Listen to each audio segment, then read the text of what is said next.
Assalamualaikum warahmatullahi wabarakatuh.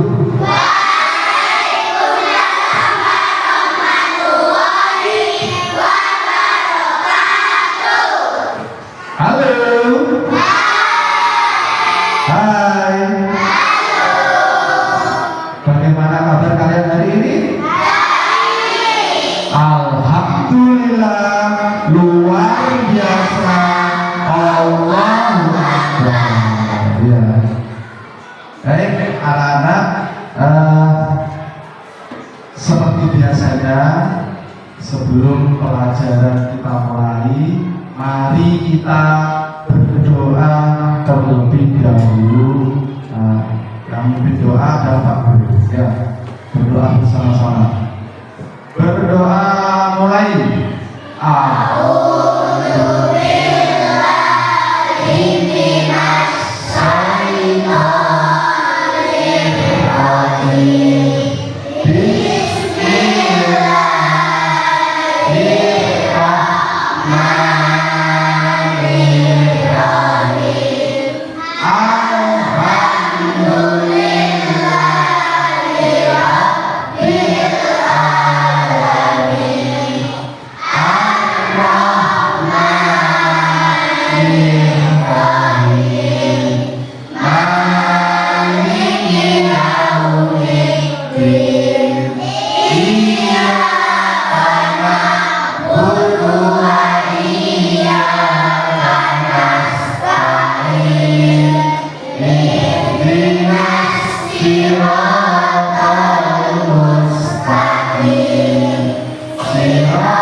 Anak-anak, pagi hari ini siapa yang tidak hadir, anak-anak?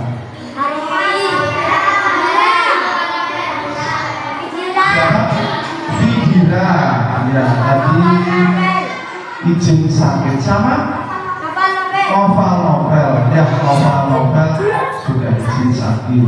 Anak-anak, Pak Guru selalu mengingatkan bahwa kalian harus menjaga kesehatan, tidak boleh sering bermain, kurangi ya, istirahat kalau di rumah. Ya, baik, anak-anak, untuk pelajaran hari ini, ya, ini berbeda dengan yang sebelumnya yang Pak Guru sampaikan. Ya, kalau kalian lihat di layar, pembelajaran coding dan kecerdasan artifisial. Nah, ini adalah mata pelajaran baru bagi kalian yang harus kalian tahu. Ya, apa itu pembelajaran coding? Baik anak-anak, ya, untuk menambah semangat kebangsaan kita, rasa cinta tanah air kita.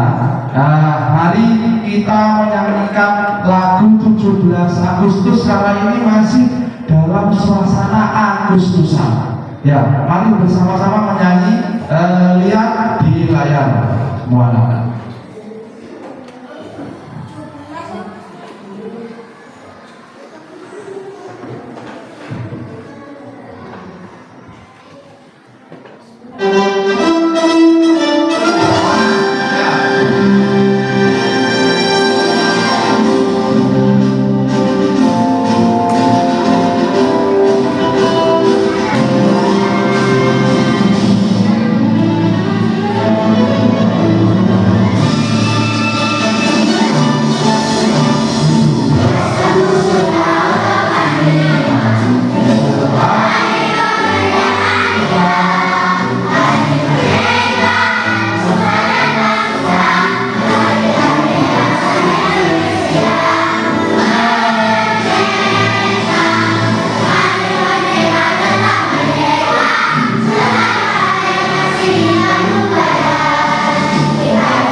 Baik anak-anak,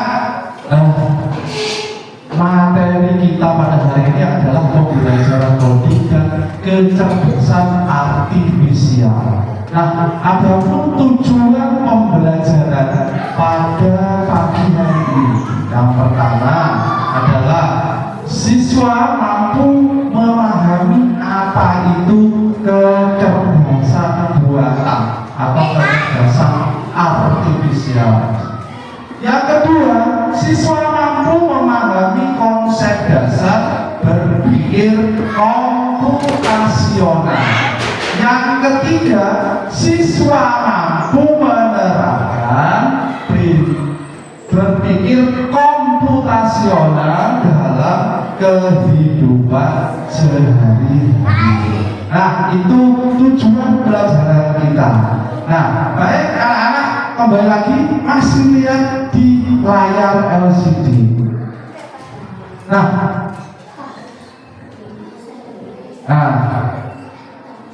dari sini, ini adalah gambar apa anak-anak? Coba Pak Guru bertanya, ini gambar apa? Siapa yang tahu angkat tangan? Coba sini gambar apa? Gambar apa ini sini? Gambar robot. Yang satunya gambar apa? Mikaela? Gambar apa? Orang anak-anak sedang mengoperasikan komputer. Ya, ini ya.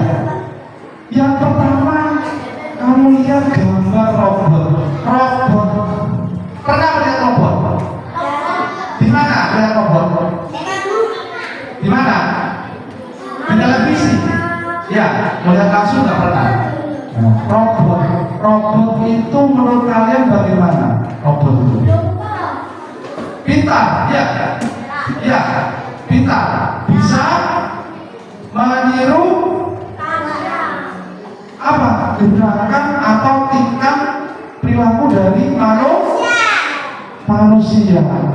Robot seperti itu bisa berperilaku seperti manusia. Itu siapa yang membuat? atau yang memprogram? Siapa yang membuat? Memprogram? Siapa? Manusia. Jadi robot itu diprogram oleh manusia sehingga dia bisa menjalankan apa perintah. Misalkan kalau di Jepang robot bisa membantu pekerjaan manusia. Nah, misalkan menjadi pembantu manusia ya di rumah. Kalau di luar negeri, kalau di sini tidak ada. Nah, itu robot, kecanggihan dari robot ini berkaitan dengan apa?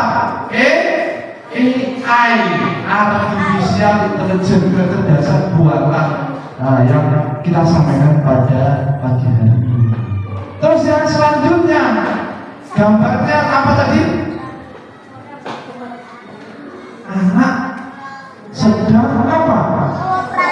Mengoperasikan komputer. Loh, kok iso, Pak? Komputer kok bisa? Membuat program komputer kok bisa? Bagaimana? Kok bisa? Nah, itu berkaitan dengan apa? Pembelajaran coding ini. Jadi kalian dilatih agar kalian bisa menjalankan sebuah program di komputer. Nah, nanti kalau kalian kelas 5 itu ada ujian AMDK yang sebentar lagi kakak kelasmu akan melaksanakannya di bulan ini. Nah, makanya kamu harus bisa mengoperasikan itu. Ya, komputer harus bisa belajar mulai dari sekarang. Nah, itu tentang apa? Menganalisa dari gambar ini yang berkaitan dengan kecerdasan buatan. Baik, lanjut anak-anak. Nah, ini Pak Guru ada video lagi ya berkaitan dengan kecerdasan buatan agar kamu lebih paham lagi ya. Simak ya ini ya. Didengarkan. Nanti di akhir ada apa? Pertanyaan bagi kalian. Ya, ada pertanyaan.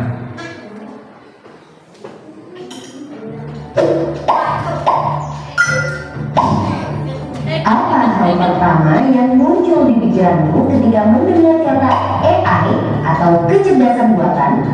Apakah AI jahat seperti di film-film Hollywood? AI jahat atau evil AI hanyalah hayalan buat film saja ya. Namun sebenarnya AI sudah merupakan kenyataan dalam kehidupan sehari-hari kita. Kalian sering loh menggunakan AI. Ketika buka handphone, fitur fingerprint atau face unlock menggunakan AI untuk dapat mendeteksi sidik jari atau wajah kalian dengan lebih cepat. Ketika googling, adanya AI akan memberikan hasil pencarian yang lebih sesuai dengan minat dan kebutuhan kalian.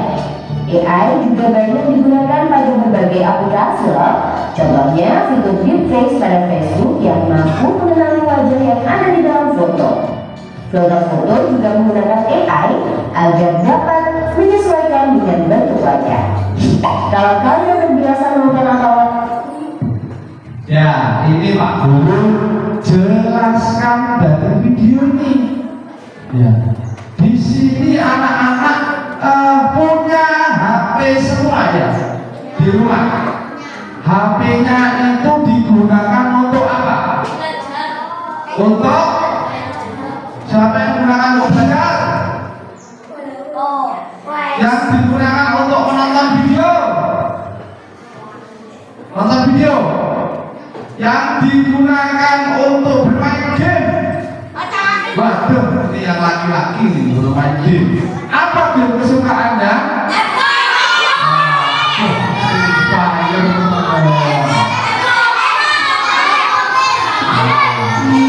Baik, nah anak-anak, HP itu isinya itu aplikasi semua.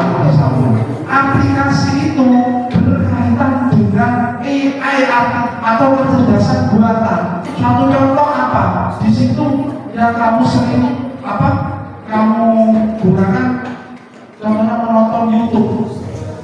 Nah, YouTube itu juga. YouTube kalau kamu sering menonton misalkan video tentang anak-anak, ya misalkan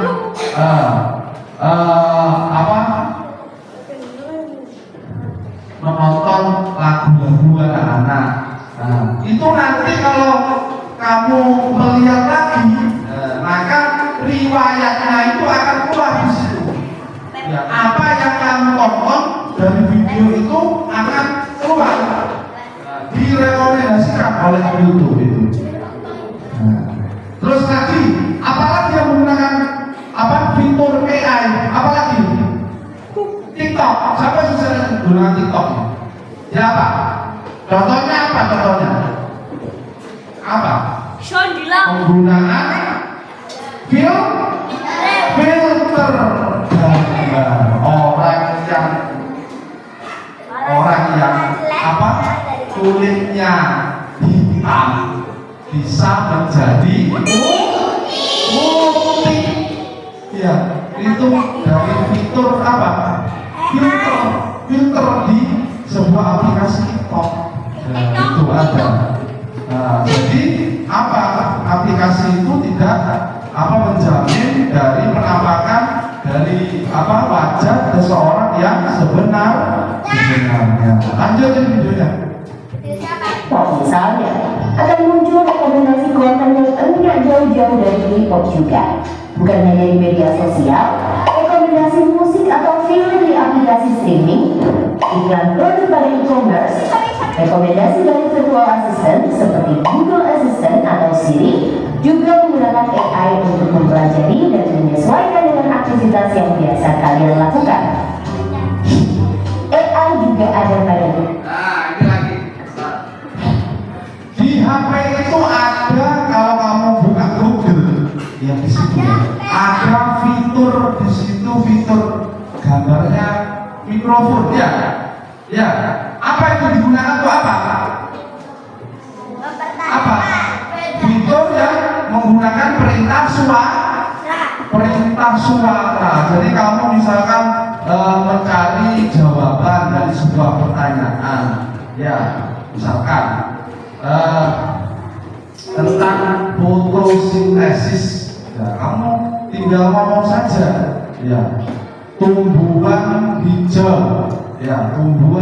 hijau melakukan fotosintesis pada waktu titik-titik, misalkan itu kamu tinggal pencet saja di fitur asisten Google itu. Nah, tidak usah mengetiknya, nanti akan keluar jawabannya. Nah, lanjut ini. Untuk menganalisis rute yang paling cepat dan perkiraan waktu yang dibutuhkan. Pada game online, AI dipakai untuk menjalankan permainan bot dan membuat karakter serta grafis permainan menjadi lebih hidup dan realistis. Lalu, apa itu? Itu tadi adalah fitur AI itu yang kamu sering gunakan game yang anak laki-laki ini. Game yang viral itu apa? Game apa? Game Roblox itu isinya macam-macam, tapi harus digunakan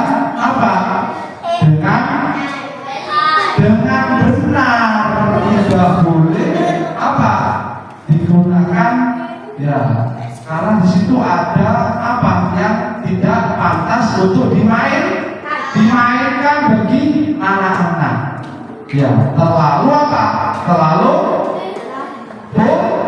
vulgar, tidak boleh dimainkan.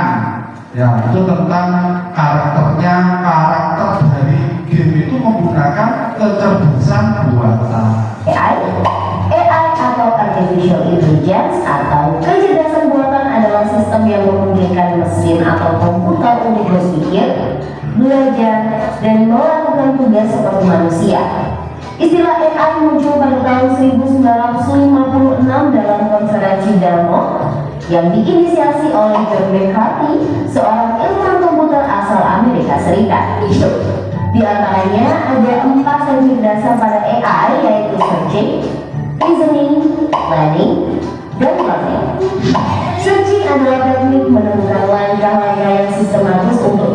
mencapai suatu tujuan atau solusi. Contohnya AI pada Google Maps. Reasoning adalah teknik menarik kesimpulan berdasarkan fakta-fakta yang ada. Contohnya AI pada aplikasi pendiagnosa penyakit. Planning adalah teknik memecah masalah kompleks ke dalam sejumlah operasi yang lebih sederhana. Contohnya AI pada mesin perakitan kendaraan. Learning adalah teknik mengajarkan pola-pola data untuk memperoleh pengetahuan. Contohnya AI pada sistem mobil tanpa pengemudi. Ya, itu tadi dijelaskan. Kamu tahu namanya aplikasi Google Map di HP? Tahu, Pak. Nah, gunanya apa? Untuk apa? Menemukan suatu tempat juga menggunakan kecerdasan buatan. Terus ini ada gambar mobil, ini mobil masa depan ya. Mobil masa depan yang tidak ada supirnya. Mobil harus supirnya. Nggak ada kalau di sini, tapi kalau di luar negeri ada. Namanya apa? Mobil Tesla. Harganya sangat mahal. Nggak ada supirnya, dia bisa bergerak sendiri. Ya, bergerak sendiri sesuai dengan arah dari apa? Google Map atau GPS gitu ya. Lanjut. Nih. Lalu, apa saja ya keunggulan menggunakan AI? AI dapat menyelesaikan tugas dengan cepat dan efisien sehingga dapat menghemat waktu dan sumber daya. AI dapat menganalisis data yang besar dan kompleks serta menemukan pola dan tren dari data tersebut. AI dapat bekerja secara konsisten dan mengurangi kemungkinan human error yang biasanya disebabkan oleh faktor kelelahan atau ketidaktelitian manusia. Selain itu, AI dapat bekerja 24 jam penuh, tidak seperti manusia yang terbatas. Sebaliknya, apa risiko menggunakan AI? AI membutuhkan data yang besar dan berkualitas tinggi untuk belajar dan beroperasi secara optimal. Kualitas data yang buruk dapat memunculkan hasil yang tidak akurat. Lalu, analisa atau rekomendasi yang diberikan oleh AI juga akan mengandung bias pada data yang diberikan kepadanya. Contohnya, jika data yang diberikan pada AI kebanyakan berasal dari pasien lelaki, maka analisa penyakit yang diberikan AI akan lebih sesuai untuk kondisi pasien laki-laki dibanding pasien perempuan. Selain itu, ada juga resiko keamanan privasi. AI dapat merekam informasi pribadi dan segala aktivitas di dunia online. Data-data tersebut dapat disalahgunakan untuk tindakan kejahatan. AI memberikan kemudahan dan dapat melakukan pekerjaan manusia. Namun, kemudahan ini dapat memicu sifat malas dan serba instan. Selain itu, orang bisa saja kehilangan pekerjaan karena digantikan oleh AI. Contohnya, pekerjaan customer service yang mulai digantikan dengan chatbot AI. Selain digunakan dalam kehidupan sehari-hari, AI juga dimanfaatkan dalam berbagai bidang. Di bidang kesehatan, AI dapat digunakan untuk membantu dokter membuat jadwal temu, mendiagnosis awal penyakit, dan merekomendasikan obat atau terapi tertentu. Di bidang keamanan, AI digunakan dalam kamera untuk mendeteksi adanya aktivitas yang mencurigakan. AI juga digunakan dalam keamanan cyber untuk mendeteksi serangan di dunia maya. Di bidang keuangan, AI digunakan untuk menganalisis tren pasar, memprediksi perubahan, dan mengelola resiko investasi. AI juga dapat membantu dalam mendeteksi transaksi keuangan yang mencurigakan. Di bidang bisnis, AI digunakan untuk menargetkan iklan yang lebih spesifik dan personal, serta menjawab pertanyaan dan menerima keluhan konsumen. Di bidang otomotif, AI digunakan pada mobil untuk mengenali rute dan menghindari tabrakan. Pabrik otomotif juga menggunakan AI agar proses produksi menjadi lebih efisien dan terjamin kualitasnya. Di bidang logistik, AI dapat merencanakan rute pengiriman yang paling efektif sehingga mengurangi biaya operasional dan waktu tempuh. Di bidang pertanian, AI digunakan dalam memantau kondisi tanaman, mengendalikan hama dan penyakit tanaman, serta memprediksi hasil panen. Di bidang lingkungan, AI digunakan dalam menganalisis data sensor dan citra satelit untuk memantau perubahan iklim dan lingkungan. Bagaimana dengan penggunaan AI di bidang pendidikan? AI dapat membantu memantau kemajuan belajar siswa dan merekomendasikan materi atau penilaian yang sesuai dengan dan minat siswa. Dengan begitu, proses belajar menjadi lebih Ya, ini lihat gambarnya anak-anak di luar negeri. Coba anak-anak di luar negeri, anak-anak seusia SD itu sudah menggunakan apa? Alat di kepalanya itu ada alat yang untuk mendeteksi ini tingkat dia itu bisa menerima pelajaran dari seorang guru. Nah, itulah kecanggihan dan dia bisa mengarahkan alat itu. Ini adalah contoh pelajar yang ada di Cina bersama. Ini canggihan teknologi bermakna dan tepat sasaran. Untuk bahas lebih lanjut mengenai AI di bidang pendidikan, simak video berikut ini. Wah, banyak banget ya manfaat dari AI. Meskipun begitu, teknologi AI tetap memiliki batasan dan resiko. Jadi, kamu perlu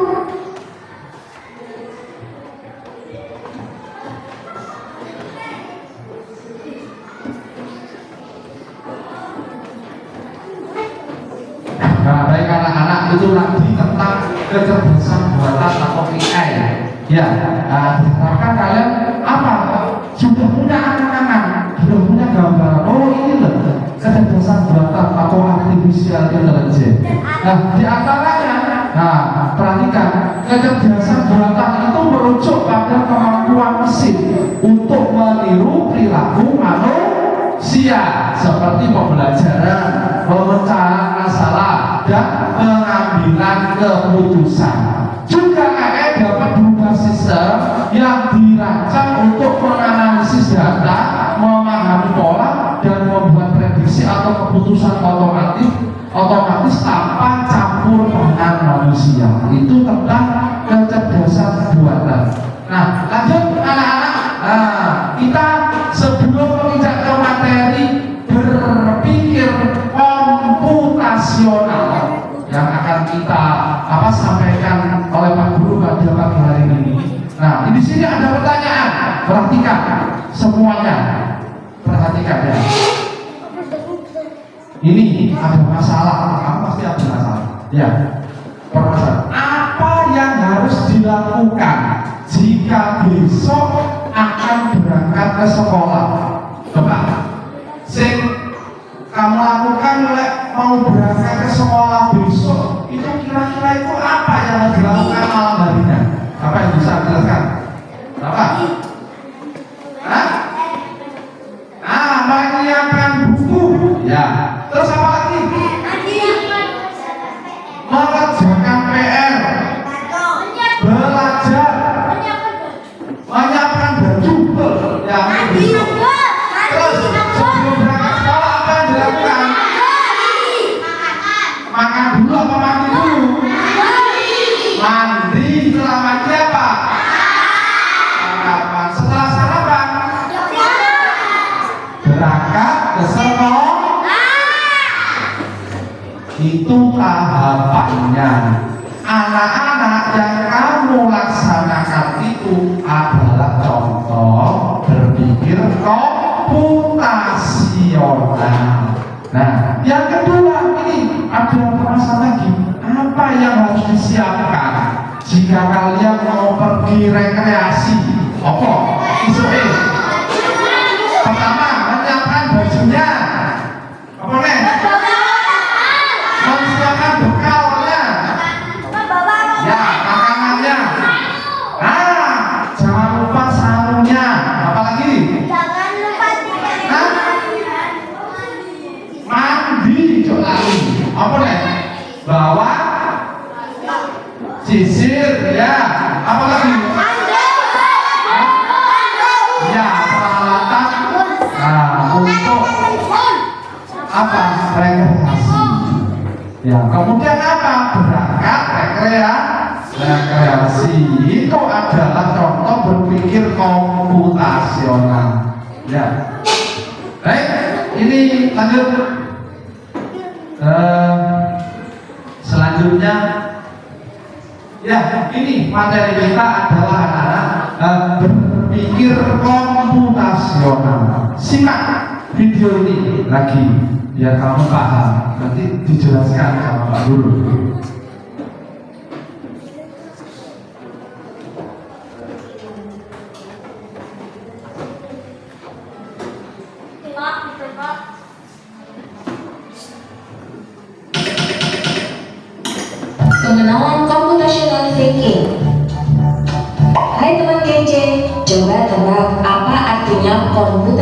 thinking atau berpikir komputasional?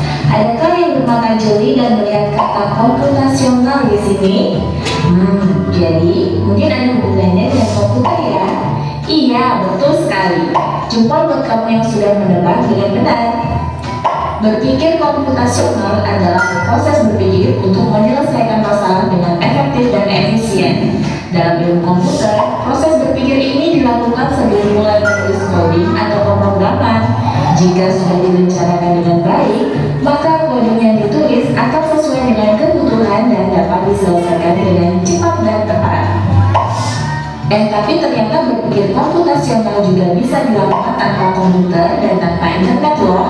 Malah sebenarnya kita pun sudah menerapkannya dalam kehidupan sehari-hari, mulai dari menggosok gigi, mencatat ringkasan pelajaran, hingga menyiapkan tas untuk sekolah besok.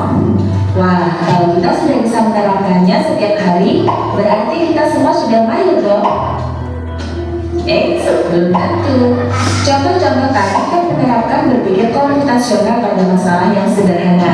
Masih banyak nih masalah yang lebih kompleks, seperti misalnya mengatur keuangan bulanan, apa yang harus dilakukan kalau kamu tersesat di tempat baru, hingga memilih jurusan dan karir. Lalu yang lebih penting lagi, ketika kamu dewasa nanti, kamu akan menghadapi era industri 4 dan bahkan 5. Di sini kamu perlu kecakapan untuk memanfaatkan dunia digital, mulai dari mencari dan memilah informasi yang kamu perlukan, hingga menggunakan informasi itu untuk membuat keputusan penting dalam hidupmu. Menghadapi masalah kompleks kehidupan di masa sekarang dan masa depan ini mirip seperti merencanakan coding yang sudah dibahas sebelumnya. Kuncinya adalah memahami masalah dengan tuntas dan mencari cara menyelesaikan yang efektif dan efisien. Nah, kalau begitu, bagaimana agar kita bisa berpikir komputasional? Sekarang kita bahas ya, 4 landasan dari berpikir komputasional. Yang pertama, dekomposisi. Dekomposisi artinya membagi masalah kompleks ke bagian yang lebih kecil agar mudah diselesaikan. Misalnya, kamu ditunjuk jadi ketua panitia lomba 17-an. Maka untuk memudahkan pelaksanaan, kamu bisa menunjuk panitia bagian acara, konsumsi, publikasi, keamanan, dan lainnya. Yang kedua, ini anak-anak ya. Jadi berpikir komputasional, ya. Berpikir komputasional itu ada 4. Yang pertama adalah dekomposisi. Tadi sudah dijelaskan. Ya, dekomposisi itu adalah, ini sudah dijelaskan tadi. maka untuk memudahkan pelaksanaan, kamu bisa menunjuk.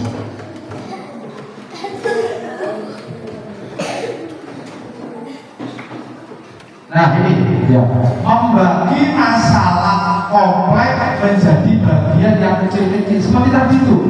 Ya, ada masalah apa? Kita akan merencanakan mau berangkat sekolah. Yang perlu disiapkan tadi, ya menyiapkan bukunya, mengerjakan PR, ya terus apa? Paginya kita bisa siap dengan mandi, ya sarapan, kemudian berangkat. Itu sama seperti itu. Ya. Kecil dan mudah diselesaikan. Misalnya kamu. Yang kedua, pengenalan pola. Artinya mencari kesamaan dan pola di antara bagian-bagian masalah kompleks yang sudah dipecah. Misalnya kamu hendak melipat dan menyimpan jemuran di rumah, maka kamu perlu bisa mengenali jemuran milik ayah, ibu, kamu, adik, dan milik bersama seperti spray, handuk, dan lainnya. Nah, ini contoh pengenalan pola. Jadi memilah. Ya, memilah mana yang di sini ya, mana yang punya ayah. Kalau contoh apa akan menjemur sebuah baju. Nah, digantung mana yang punya ayah ibu, mana yang punya ayah, punya ayah adik, punya kakak, dan memilah dulu. Itu termasuk pengenalan pola. Ini karena jemuran-jemuran itu perlu disimpan di tempat yang berbeda. Yang ketiga, abstraksi. Artinya fokus pada informasi yang penting saja, mengabaikan detail yang tidak diperlukan. Misalnya, kamu hendak menceritakan pengalamanmu berwisata berangkat keluar kota. Tentunya kamu mengalami banyak hal dari mulai berangkat di bus, berfoto bersama, makan di restoran, menginap di hotel, hingga perjalanan pulang. Tapi nggak mungkin kan kamu ceritakan semua kejadian dengan detail pada teman-temanmu. Ya, perhatikan. Abstraksi itu menceritakan hal yang penting saja. Yang penting saja. Yang tidak penting tidak usah. Jadi hal-hal yang baik-baik saja yang diceritakan. Tidak perlu hal yang tidak baik, tidak usah. Pasti mereka bosan kalau kelamaan. Jadi kamu harus mencari beberapa kejadian yang menarik saja untuk diceritakan pada teman. Yang terakhir, algoritma. Artinya membuat langkah-langkah penyelesaian atau membuat aturan yang diikuti untuk menyelesaikan masalah. Misalnya kamu diberi daftar belanja di supermarket oleh ibu. Ada minyak goreng, telur, roti, sayur, dan kopi. Lalu kamu harus buru-buru karena ibu sudah mau memasak dengan minyak goreng itu. Nah, kalau seperti ini, satu cara yang efisien misalnya mulai dengan mengambil barang yang paling dekat dari pintu masuk hingga terakhir yang paling dekat dengan kasir. Nah, itu dia 4 landasan berpikir komputasional yang perlu diterapkan untuk Ya, itu 4 landasannya ya anak-anak. Ada dekomposisi, membagi masalah kompleks jadi bagian yang kecil, terus ada pengenalan pola, mencari kesamaan di antara bagian-bagian yang sudah dipecah. Yang ketiga, abstraksi, fokus pada informasi yang penting saja. Yang keempat, algoritma, membuat langkah-langkah penyelesaian. Yang 4 ini sebenarnya. Ya, nanti di akhir pecahkan masalah yang kompleks. Lalu berikutnya, apakah ada cara untuk mengasah kemampuan berpikir komputasional? Tentu ada. Selain bisa coba kamu terapkan ke masalah sehari-harimu, kamu bisa juga latihan soal untuk mengasahnya. Misalnya, gurumu akan memberikan soal-soal computational thinking di mata pelajaran matematika, bahasa Indonesia, dan IPAS dalam kurikulum mereka. Selain itu, kamu bisa ikut tantangan bebas Indonesia juga. Yuk coba simak satu contoh soal computational thinking.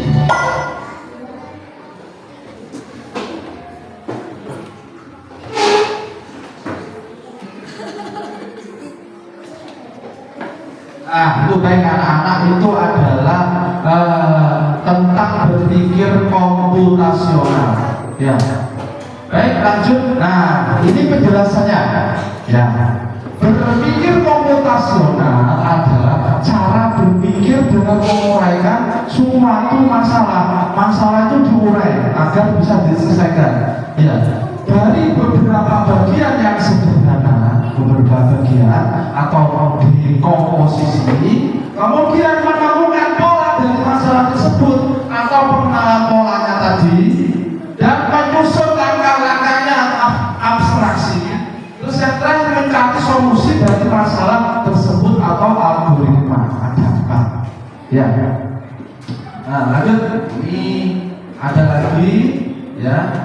Video sekilas ya tentang contoh dalam kehidupan sehari-hari berpikir komputasi. Contoh yang sederhana. Lihat ini videonya.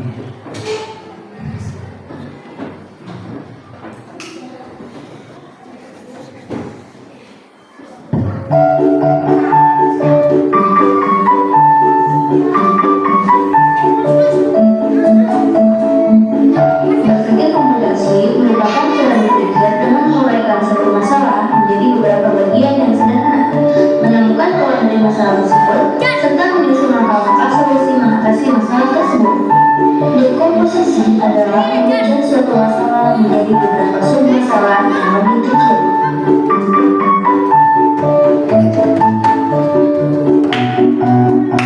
Pengenalan pola yaitu dalam membuat membuka status 50 mili air panas. Abstraksi juga berfokus pada hal yang penting saja, biarkan hal-hal yang tidak relevan.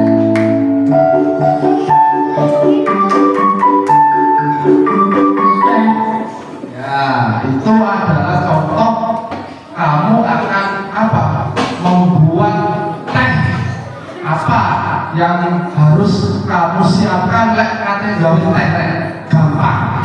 Misalkan disuruh sama orang tuamu buat teh, apa yang misalkan? Apanya dulu? Gelasnya dulu. Kemudian apa? Air, panas atau hangat. Apalagi? Gula. Dan apa? Tehnya. Nah, terus bagaimana cara membuatnya? Apa? Siapkan gelas, kemudian diberi air, atau apa yang pertama tehnya dulu dimasukkan, kemudian apa? Diberi air panas, setelah itu baru dikasih gelas secukupnya. Setelah itu diaduk dan kemudian disajikan. Nah, seperti itu. Ini. Jalan algoritma adalah kemampuan untuk menyusun dalam penyelesaian masalah. Kita siapkan gelas atau cangkir, lalu kita masukkan satu sendok gula pasir. Setelah itu, kita tambahkan air panas sebanyak 150 ml. Kemudian, masukkan satu kantong teh jeruk. Aduk sampai gula larut dan air berubah menjadi kecoklatan.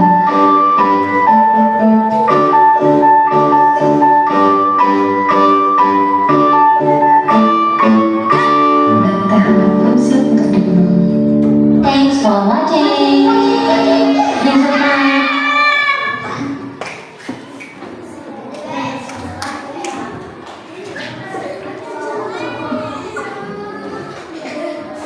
Ya, itu salah satu contoh sederhana di rumah. Apa?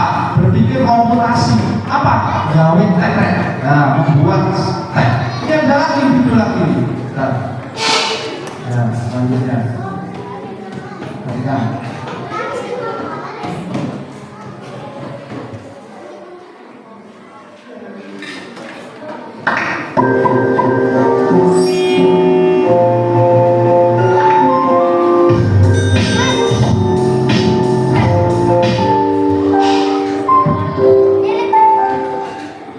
Membuat kopi dengan cara dekomposisi. Dari kopi di rumah. Apa bahannya? Ya jelas ada gula. Kemudian apa lagi? Kopi. Kemudian ada gelas dan apa? Air panas. Seperti itu. Nah ini.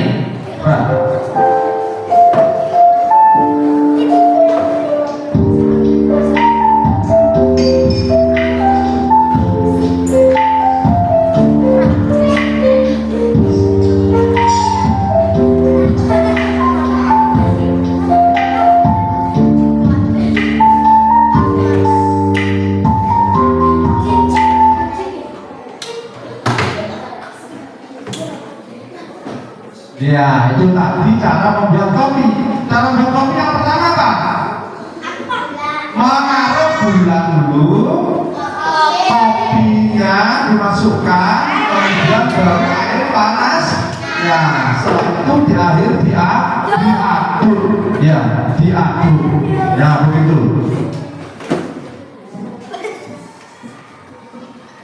Ya, itu cara apa membuat kopi. Masih ada lagi sebentar ya. Ini ya ada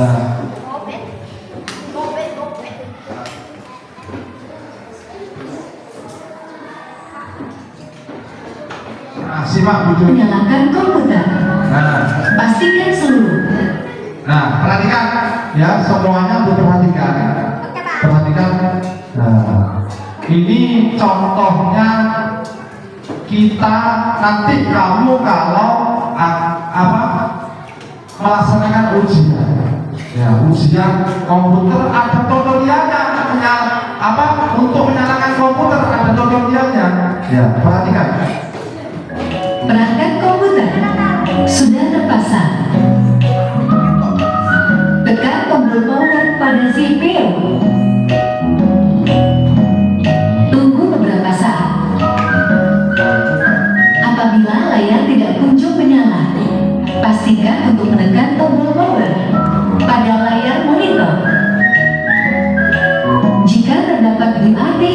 di layar. Tekan Enter untuk mempercepat proses. Komputer sudah dapat digunakan. Thank you for watching. Bye-bye. Nah, itu contoh dari apa kita menyalakan komputer. Nah, ini contoh dari apa? Berpikir komputasi. Pertama apa? Nyalakan dulu powernya, kemudian CPU yang satu tadi ditekan. Setelah itu tunggu sampai menyala. Kalau misalkan ada error, tinggal ketik apa enter sampai masuk ke dalam programnya Windows seperti itu. Ya. Nah, kita ada dulu satu lagi. Ya, ya. Nah, terakhir ini bermain kuis. Perhatikan. Ya, bermain kuis. Ya.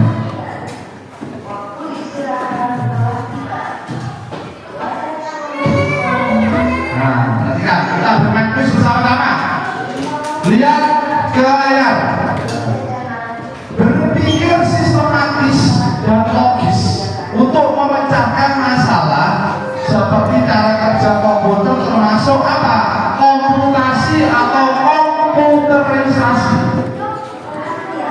Pilih yang mana? Komputasional atau komputerisasi? Nah, ya jawabannya. Nah, betul. Yang kedua, membuat peta sederhana tanpa menggambar semua detail bangunan merupakan metode apa? Abstraksi atau dekomposisi? Coba kita lihat dekomposisi. Nah, salah. Yang betul adalah abstraksi. Coba lagi. Nah, ini pada metode pengenalan pola lanjutan barisan bilangan genap dari 2, 4, 6, 8 itu berapa? 10. Kita coba.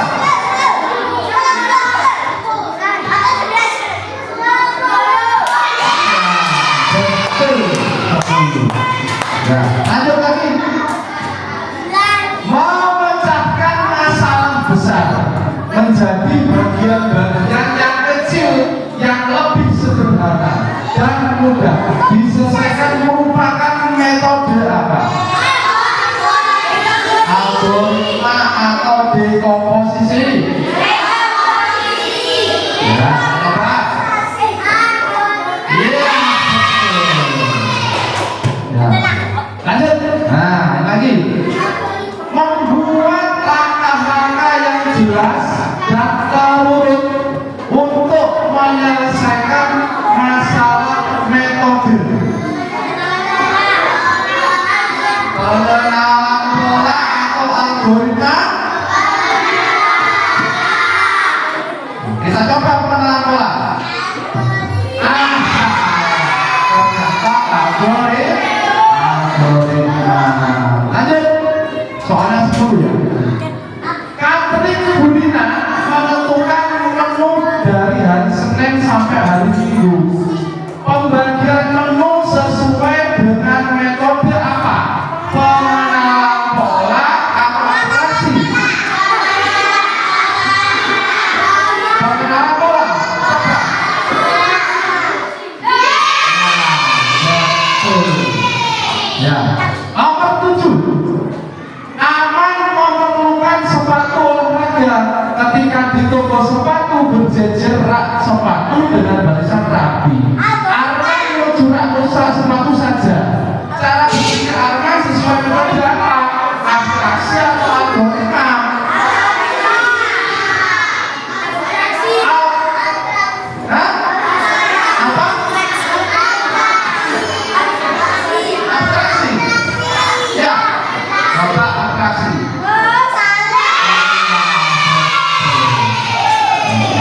Nomor 8. Metode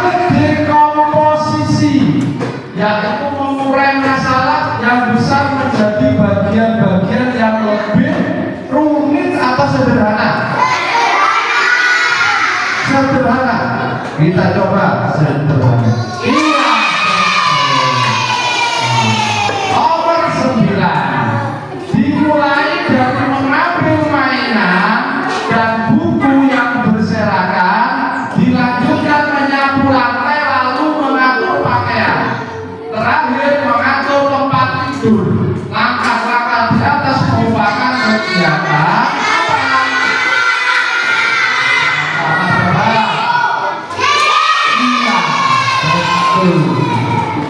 nomor terakhir 10. Ibu melatih Ani untuk melipat pakaian agar mandiri. Langkah pertama mengambil kemeja lalu mengajukan kemeja, melipat tepi kanan ke tengah, melipat tepi kiri ke tengah, lalu dirapikan. Merupakan metode algoritma atau abstraksi.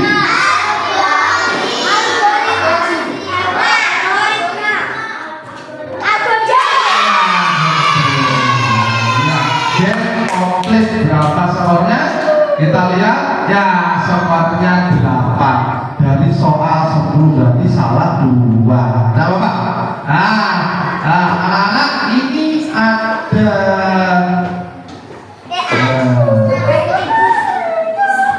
tugas kelompok. Kalian sudah saya bentuk tugas, tetapi kalau di sini kalian duduknya dua-dua, ini saya beri satu meja, satu pertanyaan. Ya, nanti satu meja, satu pertanyaan.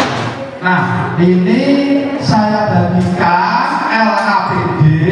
Nah, LKPD nanti kita jawab. Saya beri waktu hanya 10 menit saja. Nah, ini saya bagikan. Ya, silakan disiapkan pulpennya. Kertasnya sudah ada. 2 meja 1. Ya, 2 meja 1. Nah, ini.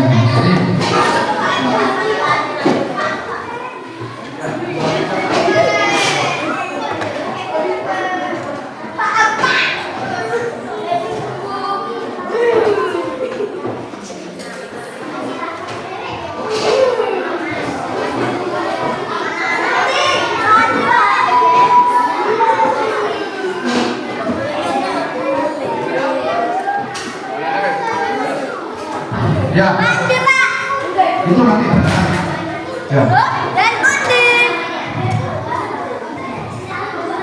Tugasnya, ya, tugasnya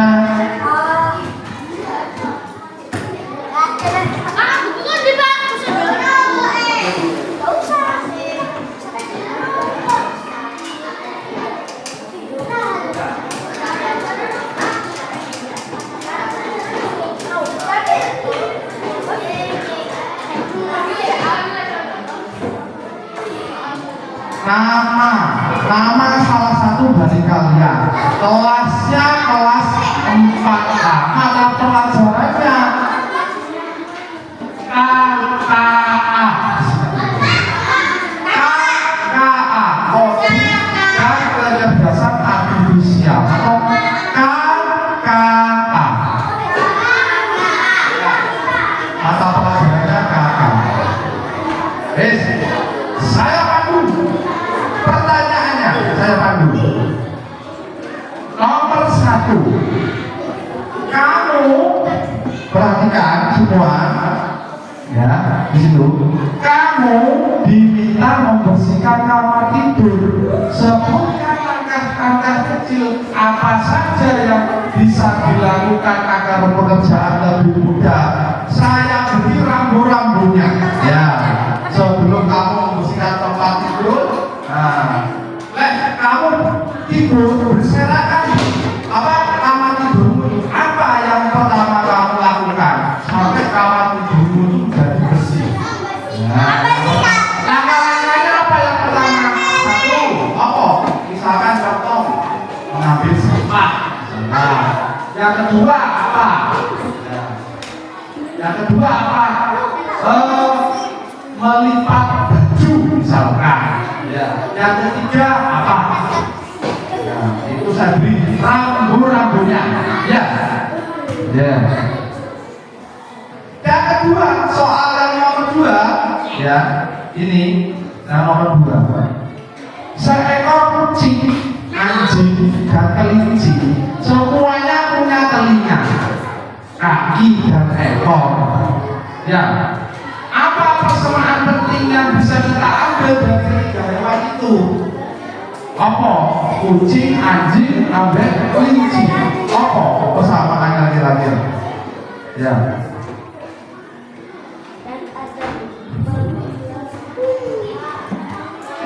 Apa kira-kira persamaannya? Hewan berkaki titik-titik misalnya Hewan berkaki 4. misalnya ya.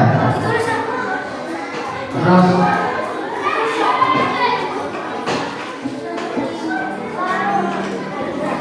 kayak nomor 2 seperti itu. Lek ada angka 2, 4, 6 berapa? Mari ngomong angka berapa? Nah itu angka piro. Terus yang nomor apa? Nomor 5. Nah ini nomor 4 atau 5. Bagaimana cara membuat teh manis? Itu sudah bilang tujuannya apa itu misalkan dulu 1 mungkin apa mempersiapkan durasinya, yang kedua apa, yang ketiga apa, ya. Terus yang nomor 5 sampai 4 ya, sampai 4 kedua, oh enggak, kombinasi pola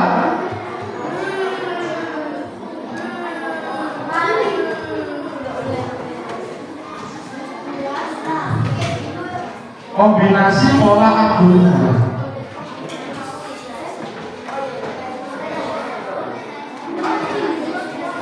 Ya, soalnya hanya 4. Waktunya 10 menit, silakan dikerjakan. Nanti salah satu kalian maju di depan menyampaikan jawabannya.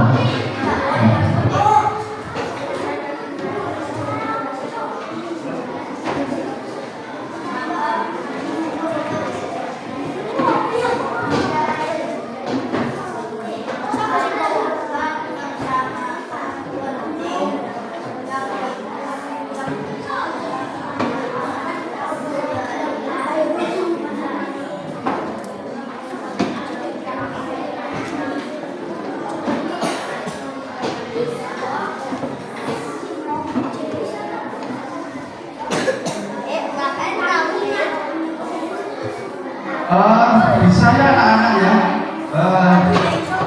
dari dekomposisi, pengenalan pola, abstraksi, dan algoritma. Itu yang sudah Pak Guru terangkan tadi.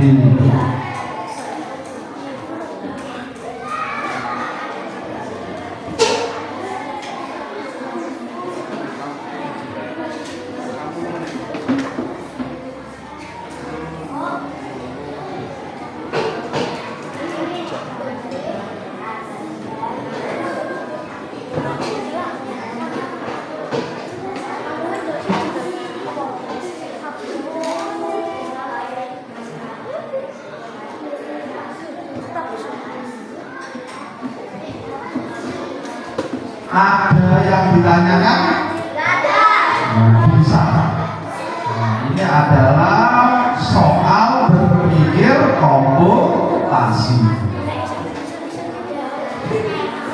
Ayo bisa dijawab bareng-bareng satu meja.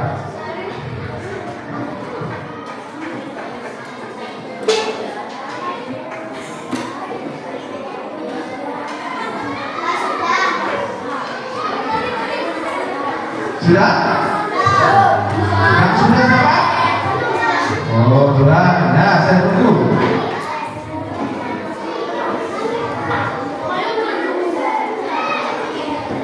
Tehnya dulu.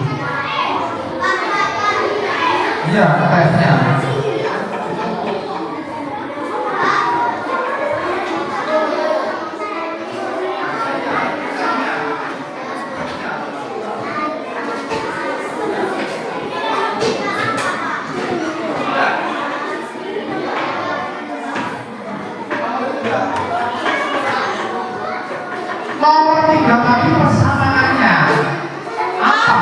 Masuk hewan berkaki berapa?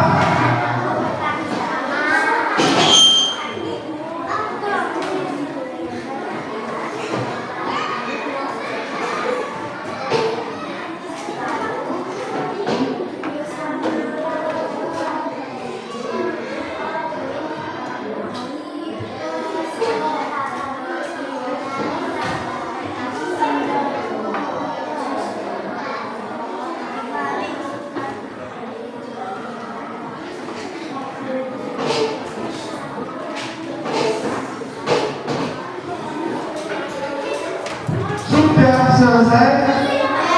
Belum?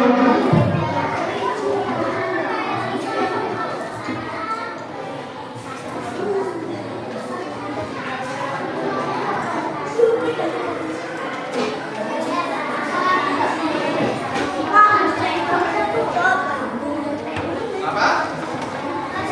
Sudah? Hah?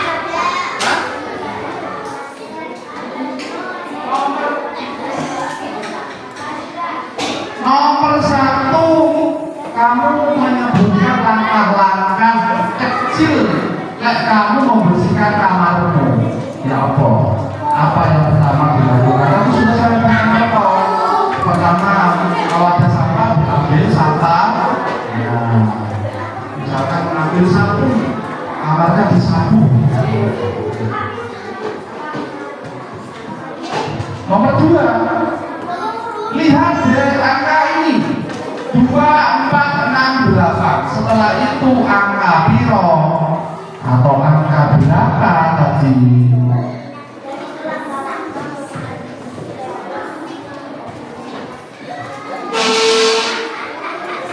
Ya, siapa yang sudah angkat tangan? Kamu? Yang belum?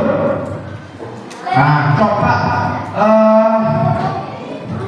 dari angka, maju ke depan sini. Nanti dibacakan. Ayo, bacakan pertama. Ya, sini sudah. Biar kelihatan.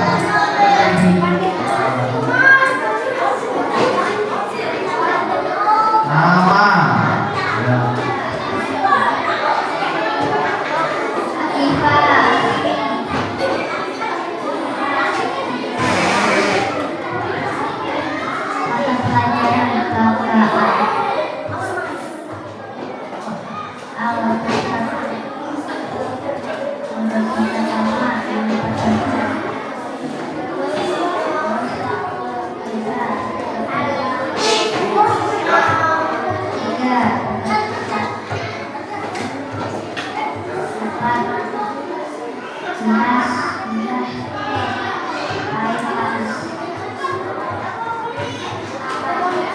Ya, beri tepuk tangan untuk silakan dulu. Dulu. Jawabannya yang 1 membersihkan kamar, melipat baju. Yang kedua 10. Yang ketiga berkaki 4. Yang kelima gelas gula teh air panas. Ya, betul. Ada yang lain lagi? Jawabannya? Ya, betul. Sudah? Selesai? Sudah? Ayo, siapa lagi yang sudah? Kamu, ini, maju ke depan. Ayo, maju ke depan.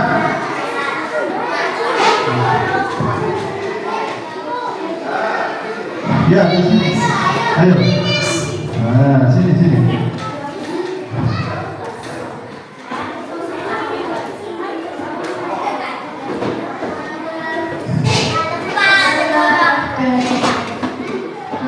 Kelas 4A bersama dengan KKA.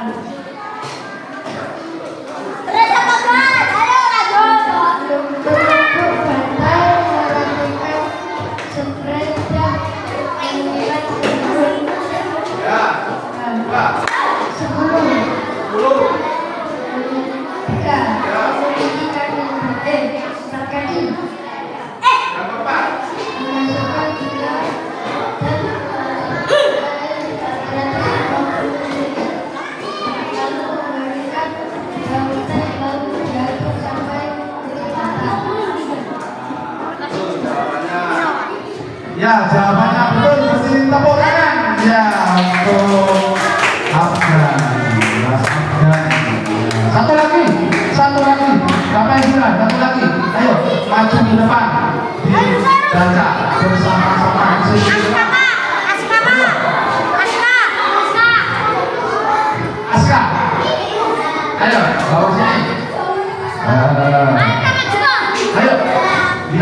selesai.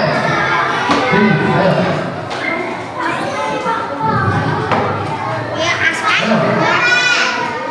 Ayo, masih cepat, ayo cepat selesai. Suaranya yang keras.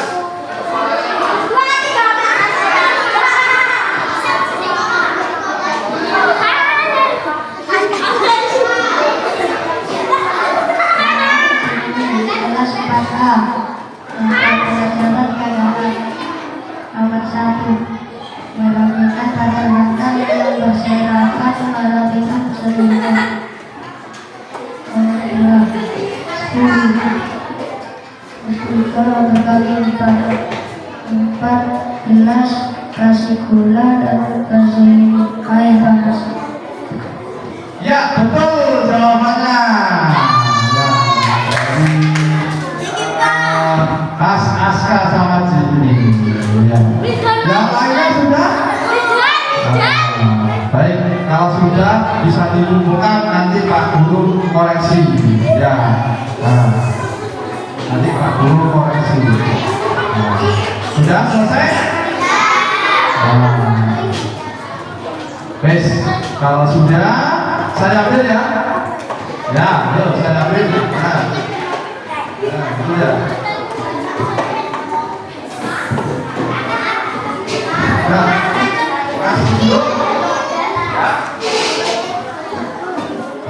Tetap duduk ya, tetap duduk. Tetap duduk.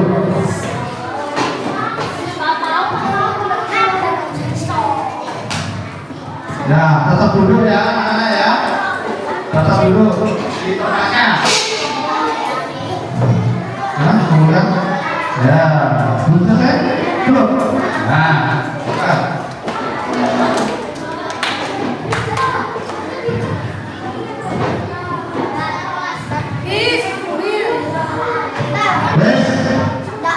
Ya, belum selesai, tinggal satu lagi. Duduk. Nah, baik anak-anak, ini kita akan es breaking dulu. Ya, es breaking.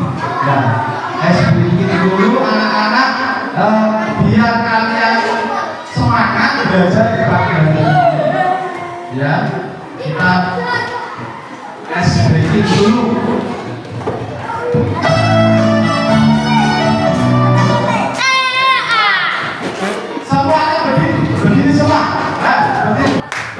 Berdiri ya, semua yang berdiri.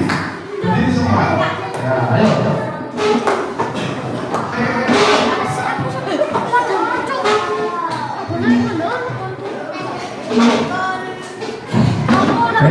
Baik anak-anak, semuanya berdiri. Kita breaking dulu.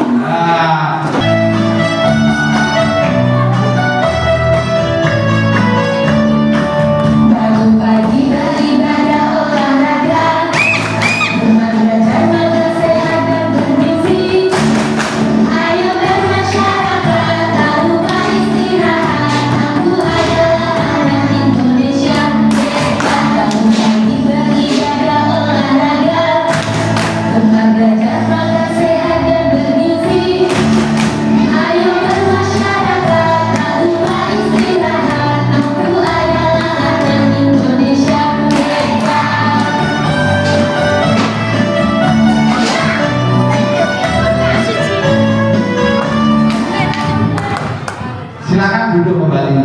Nah, kalian belajar pada pagi hari ini senang atau tidak, anak?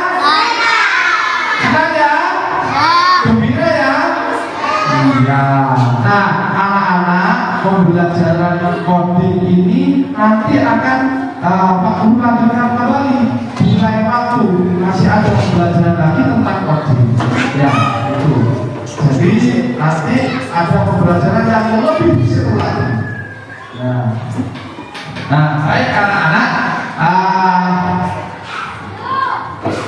untuk materi berpikir komputasional, ini tidak ada pertanyaan ya. Sudah paham semua ya anak-anak ya? Sudah paham ya?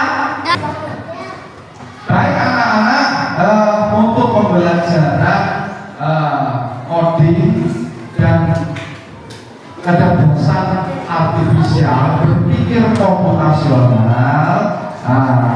Anak-anak sudah paham semua ya? Sudah paham ya? Baik anak-anak, pembelajaran pada pagi hari ini cukup sampai di sini. Mari kita akhiri pembelajaran pada pagi hari ini dengan membaca hamdalah. Alhamdulillah,